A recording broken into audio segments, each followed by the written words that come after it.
여러분 안녕하십니까? 아주경제신문의 열혈 기자들이 취재 현장의 뒤끝, 뒷북, 뒷담화 얘기를 전해드리는 뉴 아주 3D 오늘 시작하겠습니다. 오늘은 IT 모바일부의 신승훈 기자 나와 있고요.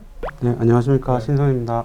우리 아주 슬기로운 MZ 기자, 슬기 기자 나와 있습니다. 안녕하십니까, 김슬기입니다. 전국을 마비시켰던 KT 불통 사태 네. 관련한 얘기로 먼저 첫 번째 주제 시작해 보겠습니다.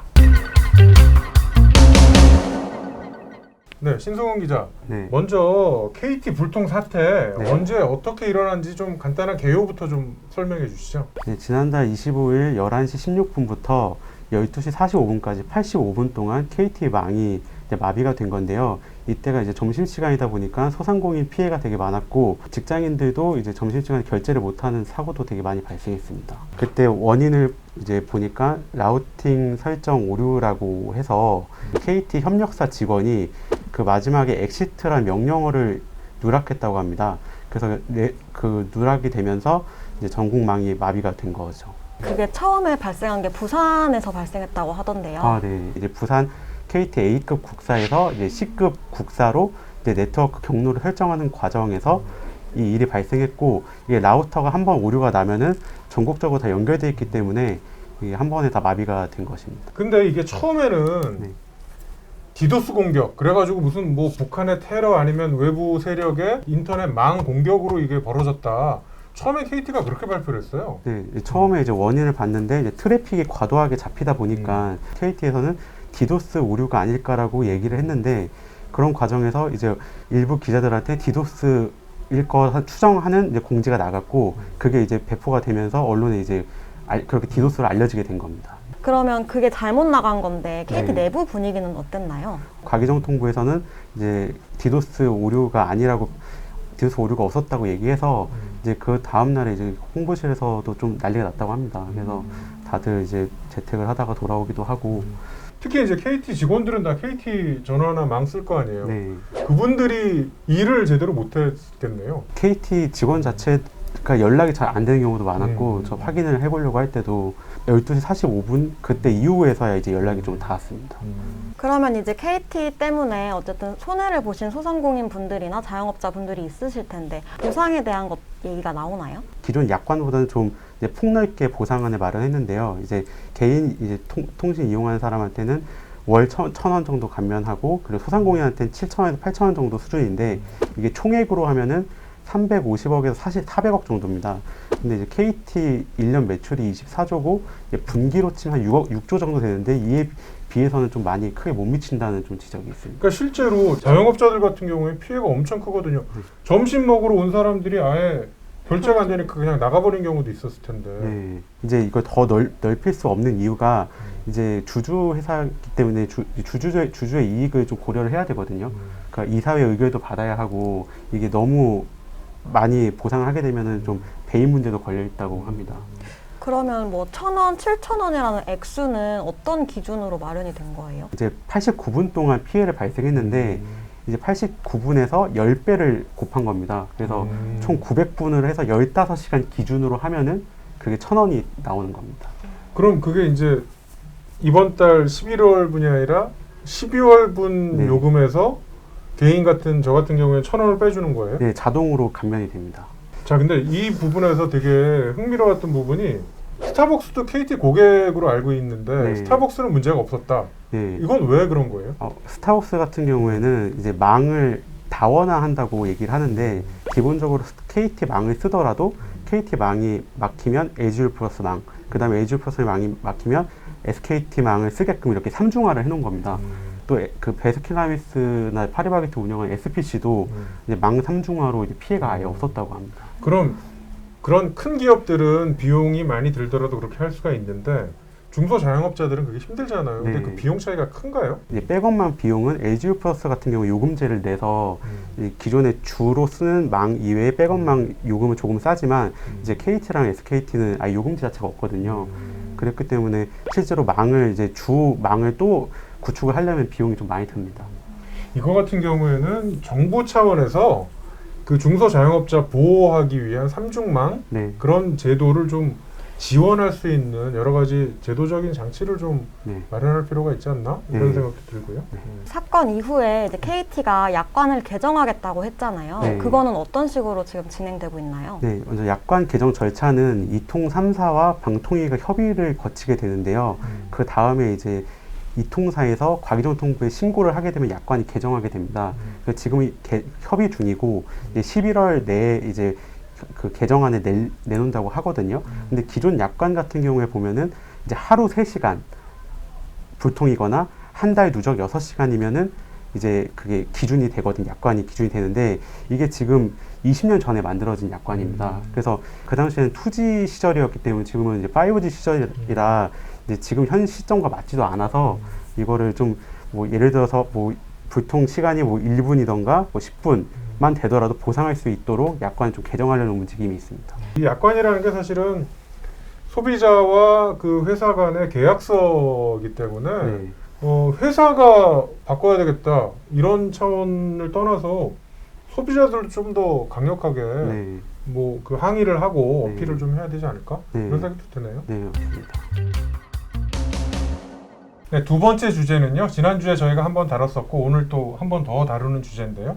취업준비생, 청년 취준생 문제에 대한 아주경제 MZ 기자들의 취재 내용 그리고 제가 지난주에 쓴 칼럼 추가적인 얘기 좀 더 해보겠습니다. 우리 김정훈 기자 나와 있습니다. 안녕하세요, 김정훈입니다. 네, 먼저 우리가 지난주에 못 다뤘던 우리 MZ 기자들이 했던 설문조사 있잖아요. 설문조사 어떻게 했는지 좀 먼저 말씀해 주시겠어요? 저희가 취업 준비생과 취업에 성공한 지 1년 미만인 청년 50명을 상대로 에브리타임 단체 카톡방을 통해 서베이를 했는데요.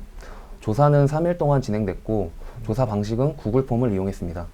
50명 중에 정부의 지원을 받은 경험이 있는 사람이 10명밖에 안 됐어요. 그리고 이제 그 50명들이 청년 취준생 정책에 대한 평가를 했죠. 그 내용 좀 말씀해 주시죠. 정부의 취업 지원 정책을 향한 청년들의 평가는 냉정했습니다. 저희가 1점부터 10점까지 청년들에게 평가를 해달라고 부탁을 했는데요.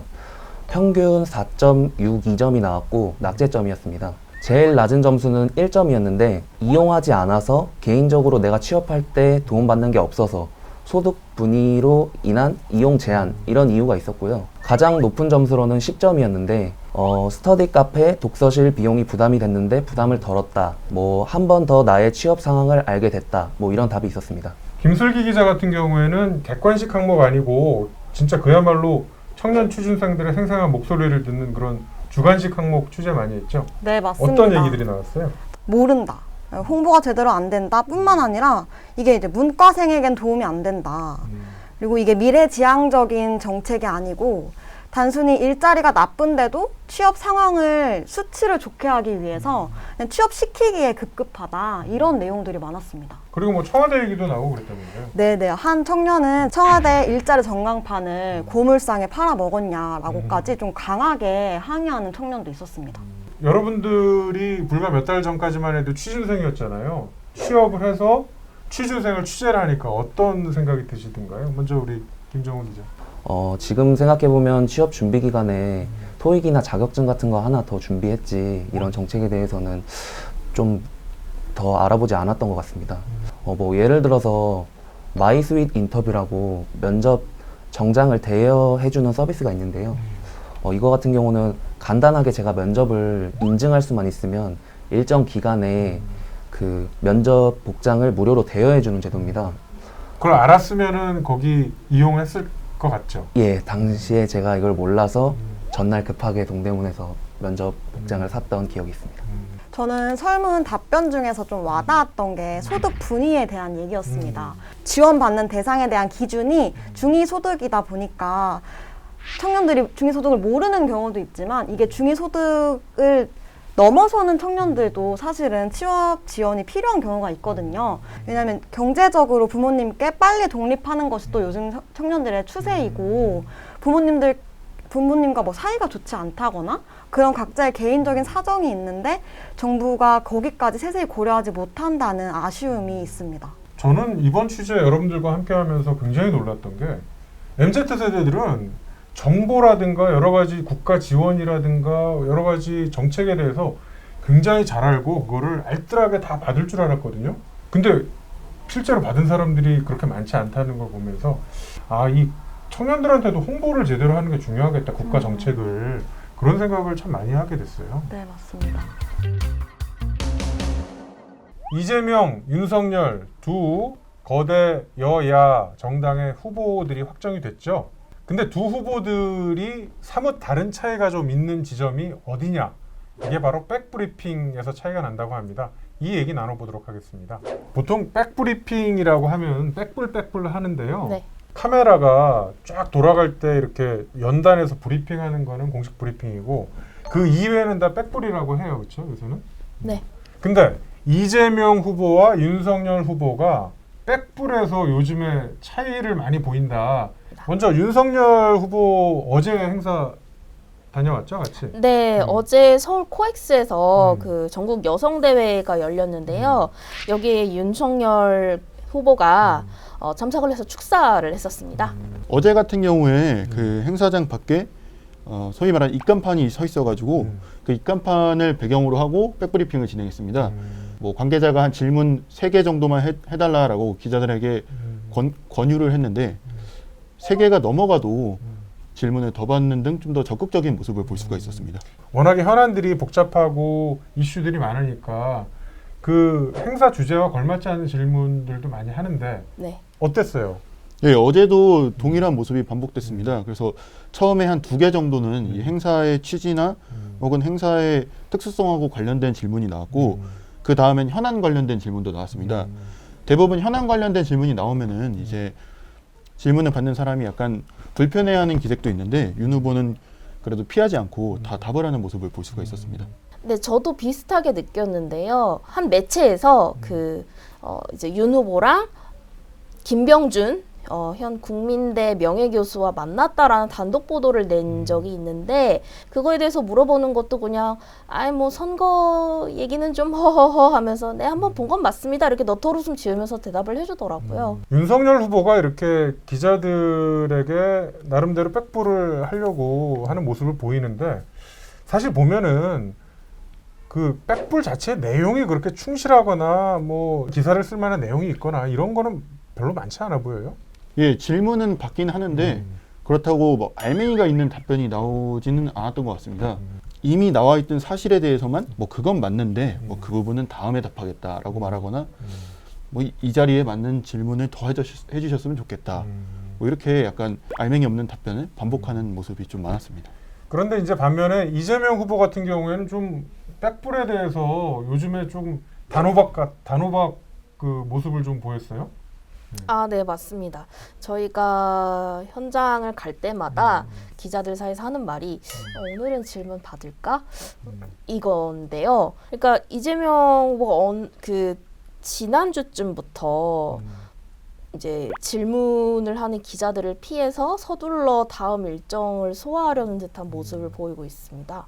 자, 우리 권성진 기자가 보기에도 비슷해요. 어때요? 예, 맞습니다. 이재명 후보는 11월 1일 이후로 백브리핑을 하지 않고 있습니다. 그래서 기자들이 왜 후보가 직접 백브리핑을 하지 않느냐라고 항의를 하니까 캠프 측에서는 안전사고 방지와 혼란 최소화를 위해서라고 답을 했습니다. 이게 안전사고 방지 쪽보다는 뭔가 발언 자체를 조금 삼가하는 그런 모습이에요, 이게. 그렇죠? 뭐 여러 가지 물리적 충돌도 벌어진다면서요. 이게 아이러니하게도 백브리핑을 거부하니까 이제 기자들이 다 따라가서 질문을 하게 되고 그 과정에서 이제 뭐 누군가 넘어지거나 아니면 몸을 움직이다가 부딪히는 그런 모습들이 보여지기도 했습니다. 이게 단순히 무슨 뭐 기자들을 잘 대하냐 못 대하냐가 아니라 질문할 기회 자체를 아예 지금 현재는 봉쇄하고 있는 거잖아요. 네. 그래서 현장에서 기자들도 얘기를 했던 것도 지금 우리가 시민들을 대신해서 대선 후보들에게 궁금한 점을 질문을 하는 건데 그럼 시민들의 질문을 피하는 거냐라고 항의하기도 했고요. 그럼 후보의 발언을 받아치기만 하라는 건지 그러면 기자들이 이 현장에 있을 이유가 없다라는 식으로 좀 크게 항의를 했던 바 있습니다. 현장에서 이재명 후보 캠프 그 대변인 쪽과 기자들끼리 서로 막 언성 높아지기도 했다면서요. 그 선대위 쪽에서는 계속 대변인을 통해서 문의를 해달라라는 입장을 고수하니까 기자들이랑 서로 언성이 높아질 수밖에 없었는데요. 뭐 예를 들어서 박홍근 비서실장은 이제 기자단들에게 우리가 놀랄 정도로 그 친절하고 충분하게 이 후보가 답변을 해왔다. 앞으로도 이런 걸 기대할 수는 없다라는 식으로 얘기를 하면서 우리도 나름대로 선거 전략이 있다라고 하더라고요. 근데 여기에 대해 기자들도 지지 않고 대답을 피하는 게 전략이냐, 그러면 저희가 그렇게 쓰겠다라고 맞받아치니까 또 이제 그거는 아니다. 대변인실 통해서 연락해 달라라면서 계속 설왕설래가 오갔습니다. 네, 우리 이재명, 윤석열 후보 그 대선 취재 현장 우리 MZ 기자들이 계속 그 마크를 할 텐데요. 오늘 우리가 살펴본 부분들이 과연 또 어떻게 바뀌는지, 또 백볼에 대한 내용도 다시 한번 꼼꼼히 좀 잘 앞으로 챙겨봐 주셨으면 좋겠습니다. 네, 여러분 오늘 뉴 아주 3D는 여기서 마치겠습니다. 다음 주에 뵙겠습니다. 여러분 고맙습니다.